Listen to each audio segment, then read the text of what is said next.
할아버지 고 양춘식 목사, 아버지 고 양용주 목사, 작은아버지 양치호 목사의 뒤를 따라 3대째 목회를 이어가는 양진호 목사입니다. 화면 아래 구독하기, 좋아요, 그리고 댓글 남겨주시면 대단히 감사하겠습니다.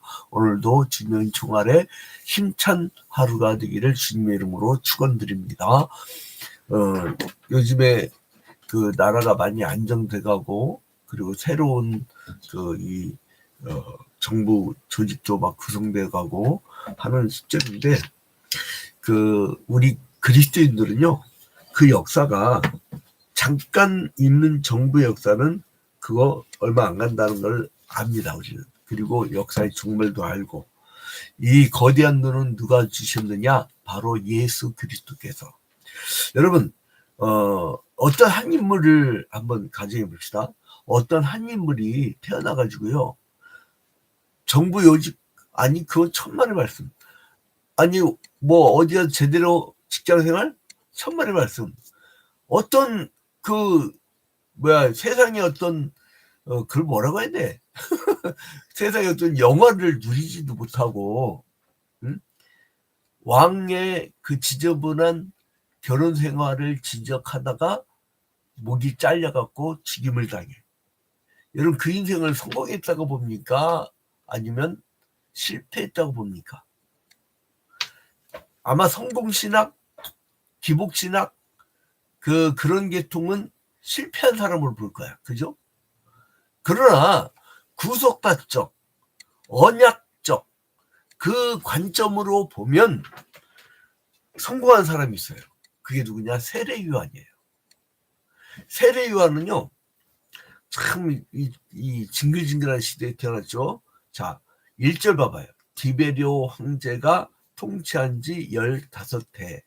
그러니까 이게 세월이 좀 지난 거야. 왜냐하면 누가복음 2장 1절에 누가 나와요? 누가복음 2장 1절에 가이사 아구스토. 그게 누구라 했죠? 케사르 아우구스투스. 이제 이 사람의 아들이 누구냐면 티베리우스예요. 티베리우스. 그 티베리우스가 아들인데, 그러니까 여기 누가복음 3장 1절에 나오는 디베리오 황제가 바로 가이사 아구스토의 아들입니다. 그 아들이 통치한 지가 로마 제국의 식민지였잖아요, 이스라엘이. 그래서 이걸 기록해 놓은 거예요. 그리고 이제 15해, 그러니까 티베리우스가 통치한 지 15년이 지나고 본디오 빌라도가 유대의 총독으로 파견돼서 오는 거예요. 그 다음에 헤롯이 갈릴리의 분봉왕으로, 그 동생 빌립이 이두레와 드라고니 지방의 분봉왕으로, 루시아나가 아비블레네의 분봉왕으로, 안나스와 가야바가 대제사장으로 있을 때에, 여러분, 이 정도면 요세푸스라는 사람이 신앙이 별로 없던 사람이에요. 근데 그 사람이 일반 역사가인데 기독교에 대해서 쭉 기록을 남기거든요, 고대에. 근데 이 성경의 역사가 거의 딱 일치합니다. 기가 막혀요, 여러분. 물론 1600년 동안 40여 명의 기자가 기록하였는데 주제는 예수 그리스도 딱 하나잖아요. 기가 막히잖아요. 이때에 이 3개 지역으로 이렇게 나뉘어요. 이게 이제 지중해고요. 그리고 이게 이제 갈릴리 바다고, 이게 요단강이고, 이게 염해예요. 사해라고도 하죠. 이렇게 하면 지역을 나눌 때 소위 말하는 여기 유대지역. 그러니까 유대와 사마리아라고도 하죠. 이 유대 지역은 헤롯의 아들 3명 중에 누가 통치하냐면 헤롯 아켈라오. 헤롯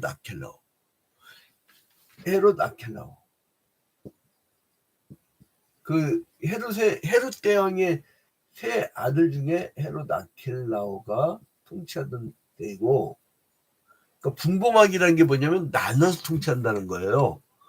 그 다음에 약간 북쪽하고 어, 요단강 동편 이쪽 땅은요 그 헤롯 안티파스죠. 안티파스라고 하죠. 헤롯 안티바라고 나오고. 그리고 그 저 북쪽에 이 영지가 있어요. 여기가 헤롯 필립이. 근데 이제 어떤 일이 있었냐면 이그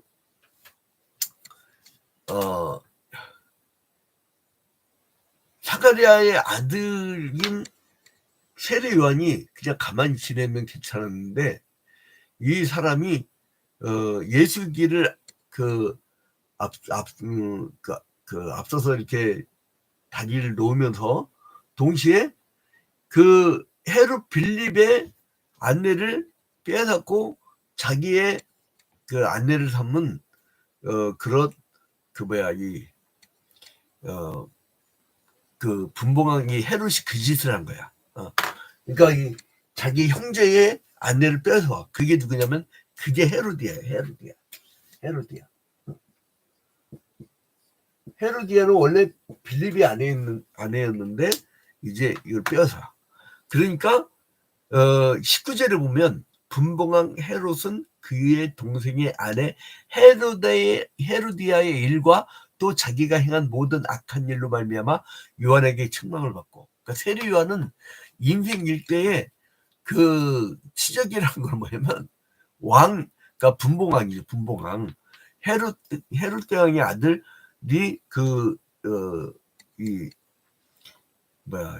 아주 굉장히 비윤리적인.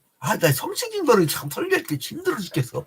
왜냐면 성인지 감수성 교육을 철저히 받거든요. 이거 말을 잘못해버리면 그냥 고소 쉽게 걸려요. 요즘 시대가 참 힘든 시대예요. 여러분 오늘도요 지나갈 때 만약에 남자 같은 경우는 여자한테 말을 할 때 잘해야 돼요. 예뻐졌습니다 하면 바로 걸려요 여러분. 성희롱으로. 참 힘든 시대예요. 이게 지금 여성 해방 정도가 아니라 여성 상위 정도가 아니에요.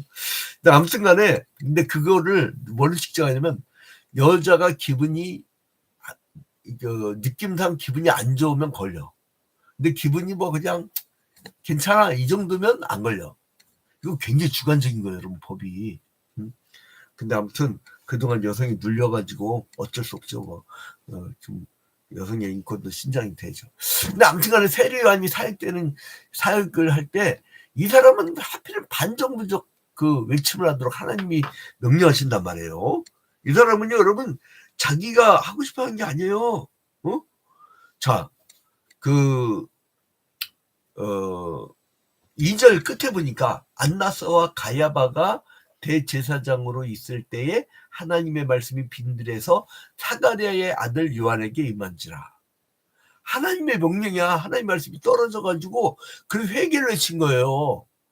그러다가 그 헤롯 분봉왕한테 가갖고 네 형제의 부인을 뺏었느냐 이 막 나쁜 놈아 그러니까 이 헤롯 왕이 이제 헤로디아에게 이제 그 공주가 와갖고 막 살랑거리죠. 이제 살로메라고 추정하는데 막 살랑거리니까 네가 뭐 생일 선물로 뭐 받고 싶느냐 그러니까 세례 요한의 머리를 잘라주세요 이렇게 한 거잖아요. 근데 이제 이 세례 요한이 주로 뭘 외쳤냐면 광야에서 뭘 외쳤냐면 주의 길 평탄케 하는 그 사명과 동시에 백성들이 메시아가 오기 전에 빨리 회개하라 이거예요. 그걸 주로 외쳤던 거예요. 그러니까 세례 요한의 선포는 많은 사람들한테 막 퍼져나갔죠. 그래서 이제 회개에 합당한 열매를 맺으라고. 회개는 말로만 하는 것이 아니라 삶을 통하여서 이루는 것입니다. 그러니까 말은 누가 못하겠어요. 그러니까 우리 기독교는 회개, 용서, 구원 이 구도가 딱 정해져 있어요. 그래서 회개하면 돼. 근데 회개를 안 하니까 문제야. 안타깝게도 전도하는 회개 않고 죽었잖아요. 내가 뭘 잘못 했는데 그렇잖아요. 아마 여러분 계엄령이라는 게 얼마나 무서운 건지 아세요? 명령 내고 저거 죽여 그러면 죽이는 거예요. 그냥. 참네. 아무튼 그래서 이제 이 성령과 불로 세례를 줄 예수를 이 사람이 예비했던 거예요. 그래서 이제 예수를 세례 주는 장면이 또 나오죠. 마태복음하고 같이 누가복음 3장 그 21절을 보니까 백성이 다 세례를 받을 때 예수도 세례를 받으시고 기도하실 때 하늘이 열리며 성령이 비둘기 같은 형체로, 비둘기 같은이에요. 비둘기 같은. 그 뭐 비둘기 그려놓고 성령이라고 이렇게 아주 막 민망해 죽겠어. 그 그림을 표현 못해요, 여러분. 하나님은요 영이기 때문에 그 무한되고 영원하시고 불변하시는데 우리는 그분이 보여준 것만 알 수 있어요. 그런데 사람들이 자기들이 그려내는 거지. 여호와의 손이 나를 붙잡고 계시며 손이 어디서? 내가 그렇게 그리는 거예요. 그러니까 비둘기 같이란 건 비둘기 그리면 안 돼요, 여러분. 비둘기 같은 형체로 그의 위에 강림하시더니 하늘로부터 소리가 나기를 너는 내 사랑하는 아들이라 내가 너를 기뻐하노라 하시니라. 여러분 세상에 제일 못된 그 짐승이 뭔지 알아요? 비둘기예요. 비둘기는요 제일 그걸 낙인 찍는다고 하죠. 우두머리가요 옆에 쭉 앉아있더라도 가만 안 놔둬요. 머리 막 쪼아댑니다. 그러면 옆에 거 막 쪼아대요. 그 옆에 거 쪼아대요. 그 다음에요 이 마지막 쪼임당한 이 비둘기는요 돌아가면서 아무 때나 쪼아대요. 여러분 길 가다 잡으세요. 막 그냥 길 가다 아무 때나 쪼아대는 게 그게 마지막에 있는 비둘기예요. 제일 불쌍한 거 아니에요. 응? 이게 아주 그냥 본질적으로 아주 그냥 나쁜 짐승인데 이게 이제 이게 아마 성령께서 이렇게 임하시는 그 형태가 펄럭펄럭하면서 이렇게 오셨나 보죠. 그러니까 뭐를 표현 못하니까 비둘기 같이라고 한 거야. 그래 비둘기 그림 그리지 마세요. 그게 그 고대 시대에 양태론이라고 그렇게 그림 그려가면서 했던 이단들이 있어. 이단이 되고 싶으면 비둘기 그리면 돼요. 자, 아무튼 세례요한의 사역은 이제 그 성령과 불로 주실 그 예수를 기다리면서 그분이 먼저 물로 세례를 주었던 거예요. 자, 그래서 이제 세례요한의 사역이 막을 내리죠. 세례요한의 사역이 막을 내릴 때가 언제냐면 그게 구약의 선지자의 마지막 사역이에요. 구약의 마지막 선지자는 세례요한이에요. 이때도 아직은 구약 시대거든. 그래서 이제 예수의 시대는 그 헤롯 대왕 때에 헤롯 분봉왕 때에 세례요한의 시대는 끝이 나요. 그리고 예수의 시대가 시작되는 거예요. 사촌 동생 그 예수의 사역이 시작되는데 그러면서요 이 족보가 쭉 소개됩니다. 족보가 어디서부터 소개되죠? 23절부터 38절까지. 예수께서 가르치심을 시작하실 때 30세쯤 되시니라. 30살쯤 돼가지고 이제 공생이 시작하는 거죠. 사람들이 아는 대로는 요셉의 아들이니 요셉의 위는 헬리오. 그러니까 그 마태복음의 족보는요. 마태복음의 족보는 그 아브라함 때부터 위에서 아래로 내려와요. 그죠? 마태복음 1장. 마태복음 1장에서 그래서 아브라함으로부터 다윗 때까지 14대. 다윗 때부터 그 바벨론 포로로 끌려갈 때까지 14대. 바벨론 포로로 끌려가서 이제 예수의 아버지 요셉 때까지 14대. 이렇게 42대만 소개되는데 이 누가는요. 그 예수 때로부터 거슬러 올라가.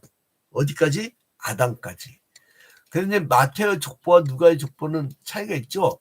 첫 번째 이제 마태는 아브라함으로부터 예수까지 내려가는 식으로 기록해서 말씀을 드렸고 이제 누가는 예수로부터 하나님까지 올라가는 식으로 기록됐죠. 그다음 이제 두 번째로는요. 마태는 족보를 이 책의 1장 서문에 기록하는 데 반해서 누가는 예수의 공생의 시작 직전에 시작할 때쯤 그때 기록해요. 그러니까 예수의 공생일 때. 그러니까 이 마태는 예수 탄생 전에 이 누가는 예수가 이 땅에 오신 후에 공생에 시작하시기 직전에 이제 그때 기록이 된 거죠. 그리고 마태와 누가는요, 아브람 때부터 다윗 때까지 족보는 같아요. 근데 여기는 아까 42대라고 했죠. 여기 77, 76대, 77대예요. 달라요. 그러니까 뭐냐면 그 아브람 때부터 다윗 때까지는 족보가 같은데 다윗 이후부터 족보는 누가가 훨씬 많아요. 그러니까 많은 사람이 살았다는 거예요, 어쩌다는 거예요. 그게 아니라 마태는 생략을 했던 거예요. 생략을. 왜요? 왕의 계보 격조 있는 거를 따지다 보니까 이 그 남유다를 통해서 이 격조 있는 왕의 족보를 중심으로 썼어요. 그리고 소위 말하는 뼈대 있는 집안 이런 얘기하잖아요. 그런 식으로. 이 누가는 이방인이고 이 사람은 의사이다 보니까 꼼꼼하게 거꾸로 모든 집안 사람 다 기록한 거예요. 근데 이제 마태의 족보에는 이방인 여인이 또 기록되어 있어요. 이방인. 라합, 다말, 막 이런 사람들. 이 예수의 그 선조 중에 기생도 있었다니까. 그러니까 여러분, 저는요, 아무리 못된 짓한 여자라도 회개하고 들어가면 다 주님의 자녀가 될 수 있어요. 너무 사람을 손가락질하고 버리지 마세요. 우리 할아버지 목사님이 인천에 창녀촌 가서 전도를 했네. 근데 창녀가요, 죄송합니다. 근데 이제 직업 여성이 회개하고 돌아온 거야. 근데 와가지고 맨날 교회에서 찬송할 때 나 같은 죄인이 구원 안 받아서 이러잖아요. 근데 이 사람 막 소리 질러가면서 나 같은 쌍년이 구원 안 받아서 자기를 막 쌍년이라고 그렇게 했다고 하더라고요. 자, 그래서 아무튼 누가의 족보에는 이방 여인들의 이름이 생략돼 버려요. 굉장히 남성 중심이에요. 근데 아무튼 그래서 이 족보에서 다윗 이후의 사람들의 이름이 다릅니다. 근데 이제 이게 왜 다를까에 대해서는 여러 가지 해석이 있는데 뭐 복잡하게 얘기 안 하실게요. 그러니까 마태의 족보는 원래 예수의 왕권을 강조하기 때문에 그렇다라고 하고, 뭐 누가는 인간 예수를 중심으로 기록했기 때문에 부자 아버지 아들 이런 중심으로 썼다라고 하고, 뭐 마태의 족보에는 요셉의 계보를 중심으로 기록되었고, 누가의 족보는 마리아의 족보를 중심으로 기록됐다고 하는 뭐 그런 얘기들이 있는데, 실제로 이제 이 마리아의 계보 이야기가 나름 그 얘기가 좀 맞는 것 같은데, 이제 여러분 머리 아프게 더 이상 하지 마시고. 자, 아무튼 그래서 예수는 왜 족보가 이렇게 기록됐느냐? 마태가 보더라도 누가 보더라도 예수는 혈통적 이스라엘의 피를 이어받은 그 예수 그리스도였다는 거예요. 그건 뭐냐? 역사적 예수란 거예요. 그러니까 여러분 지금 성경을 읽을 때 막 항변무계한 얘기가 나와서 여러분들이 깜짝깜짝 놀랐는데, 우리 그리스도인들은요, 황당무계한 일을 우리는 많이 겪고 살아요. 기적을, 인간적으로 도저히 있을 수 없는 일들을 우리는 겪고 삽니다. 예수의 이름으로. 그러니까 같은 역사 현장이에요. 여러분 이것처럼 더 확실한 게 어디 있어요? 이때에 로마 가이사 아구스토하고 디베료 황제 이야기까지 하는 요세푸스도 이런 기록을 남긴다니까요. 이 신앙이 없었던 요세푸스도 그런 역사가, 일반 역사가 마저도 같이 기록을 남겨요. 그 일반 역사 기록을 남긴 사람들 내가 이제 여기에 쭉 조사를 했거든요. 역사 공부할 때 써놨던 게 있어. 여기 보면 어떤 사람들이 나오냐면요. 이 문헌들, 그러니까 예수 전후에 갖고 이 문헌들 남긴 사람들인데, 그게 누구냐면 유세비우스.